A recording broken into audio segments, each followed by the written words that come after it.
It is Thursday, June 11th. Welcome aboard to this edition of Barnstable Today. I'm Kevin Freeland. Just a reminder right at the top, the meetings we cover are available on demand at the town's website.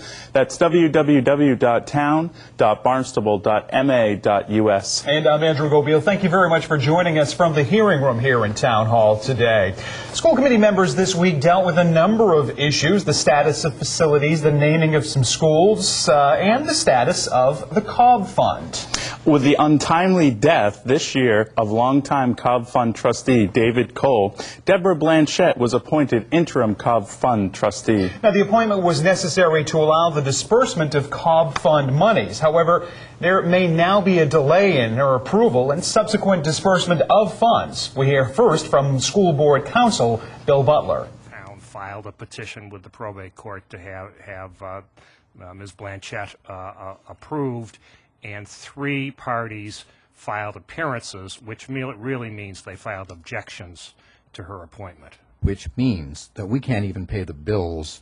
For example, we cannot pay the Cape Cod Symphony for the work that they've done because these 3 objections have been raised to the appointment, and I don't understand why.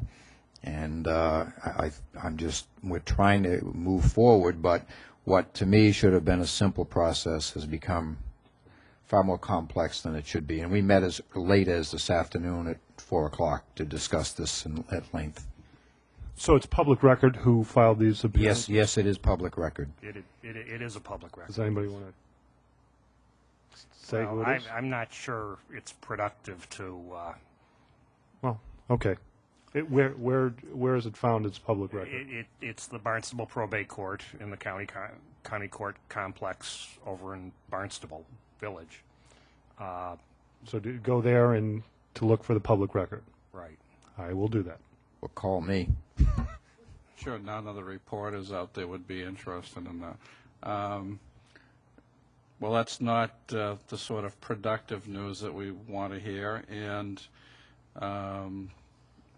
I guess all I can suggest is that for people who have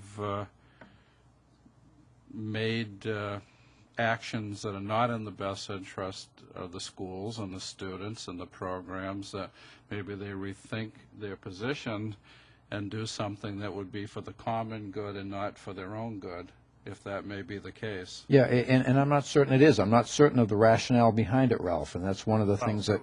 Yeah, one of the problems is that it isn't necessary for a party to specify why they're filing an appearance/objection. They simply file it, and then the court schedules a hearing. The way the judicial system moves, it's slow, and we're trying, and the town attorney's trying as hard as she can to expedite this, but it is a slow and cumbersome process. Cut me off. And the process may even be slower. 2 of the 3 who filed those so-called appearances work in Barnstable's probate court, where this decision would ultimately be decided. Now there may be a possible change in venue because of their employment there, which could delay this process even longer. A proposal to develop what one attorney calls, quote, the worst lot on North Street, end quote, came before the planning board earlier this week. David Lawler, representing those who want to develop 46 North Street, the old Verizon building, is asking the board to allow medical and dental offices be located there. In an informal discussion, the board promised to look into the issue, but not before one board member raised some questions about current vacancies in an area already zoned for medical offices. Here's attorney David Lawler. It was a matter of right, except for the medical use. We're not asking for any other relief.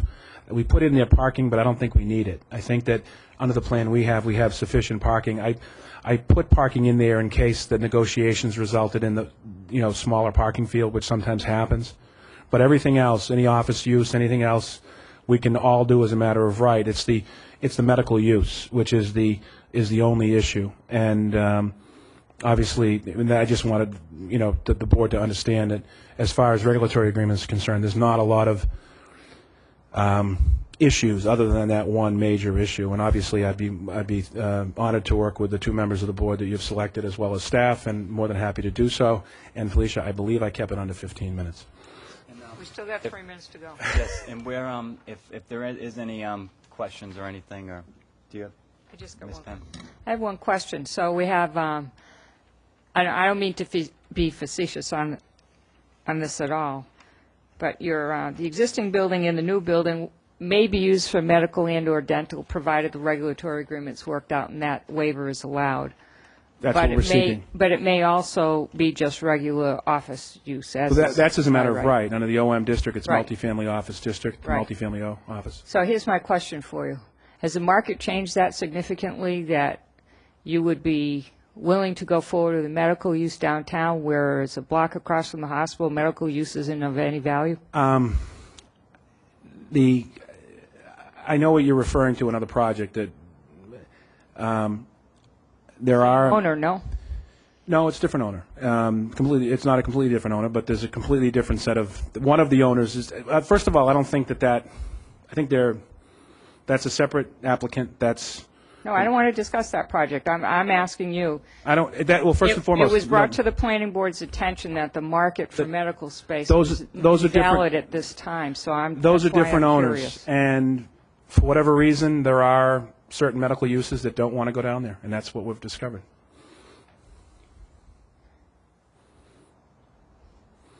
And that's,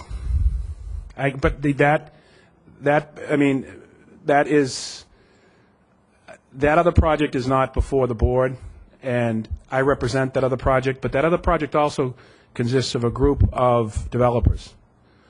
And but for one person, it's a completely different group than this one.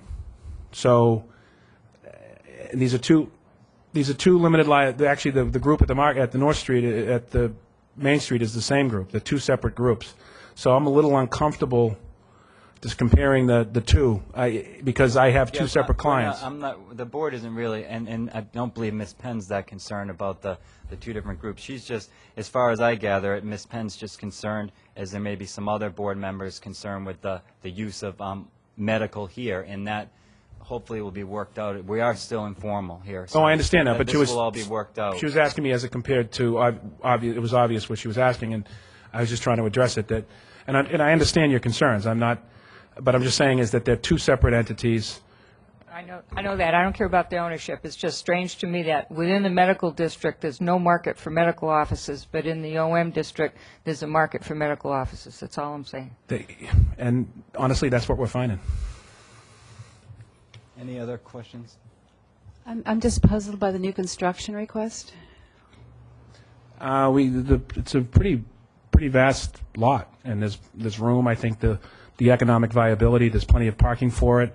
It's not a very large building. It's 5,600 square feet. Would be divided into two smaller, say roughly, 2,700 square, maybe 3,000 to 2,600. Or it's the lot has clearly ample room for it, and we're trying to develop, we're trying to build.